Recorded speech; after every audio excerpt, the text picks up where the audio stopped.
روزہ ہمیں خواہشات سے روکتا ہے اور انسان کی تربیت کے لیے بہت اہم ہے۔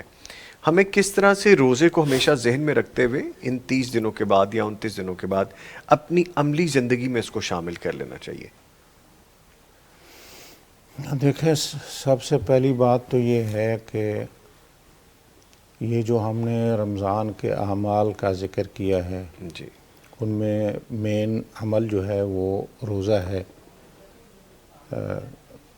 اور اس کے ساتھ قرآن کی تلاوت ہے، اس کے ساتھ قیام اللیل یا تراویح ہے، اس کے ساتھ لیلۃ القدر ہے، یہ ساری چیزیں جو ہیں۔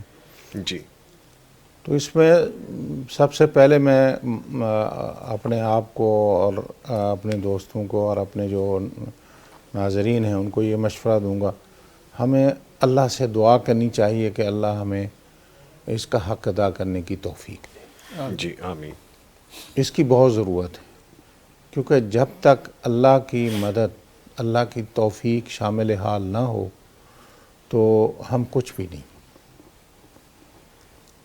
اس لیے اللہ کے رسول صلی اللہ علیہ وسلم ایک دن حضرت معاذ رضی اللہ عنہ کا ہاتھ پکڑا۔ آپ تصور کریں کہ اس کائنات کے امام، اللہ کے حبیب، ایک اپنے جان نثار اپنے صحابی کا ہاتھ پکڑے اور ہاتھ پکڑ کر اس کو یہ کہیں کہ اے معاذ، کیا تو جانتا ہے میں اللہ کی قسم اٹھا کے کہتا ہوں میں تیرے سے پیار کرتا ہوں، سبحان واللہ انی لأحبک یا معاذ۔ سبحان، کہہ کون رہے؟ اللہ کا رسول، اللہ کا رسول صلی اللہ ہاتھ پکڑا، ہاتھ پکڑا اور ہاتھ پکڑ کے پھر یہ قسم اٹھا کے کہہ رہے ہیں، اللہ کے رسول بغیر قسم کے کہیں تو بھی کافی ہے، جی کافی سے بھی زیادہ ہے، زیادہ ہے، بالکل بالکل۔ واللہ انی لأحبک یا معاذ۔ حضرت معاذ نے بھی آگے پھر انہی جذبات کا اظہار کیا تھا، اللہ کے رسول میں بھی اللہ کی قسم اٹھا کے کہتا ہوں میں بھی آپ کے ساتھ بہت زیادہ محبت کرتا ہوں۔ تو آپ نے فرمایا اے معاذ، میں تجھے ایک خاص بات بتاؤں؟ حضرت معاذ نے فرمایا جی فرمائیے۔ نبی صلی اللہ علیہ وسلم نے فرمایا کہ میں انی لأعلمک کلمات لا تدعها دبر کل صلاۃ او کما قال علیہ الصلاۃ والسلام، کہ میں تمہیں ایسے کلمات سکھاتا ہوں کہ اس کو نماز کے بعد آپ نے ضرور کہنے ہیں، اس کو چھوڑنا نہیں، ہمیشہ کہنا نماز کے بعد۔ جی تو وہ کون سے کلمات تھے؟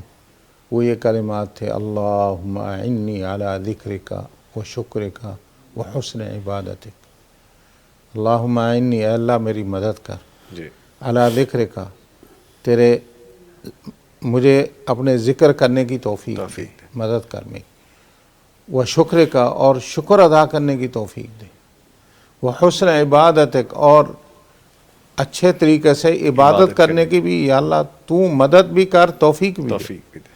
تو یہ ایک ایسی خوبصورت نصیحت اور وصیت ہے اللہ کے رسول صلی اللہ علیہ وسلم کی اپنے ایک عزیز اور عظیم صحابی کو۔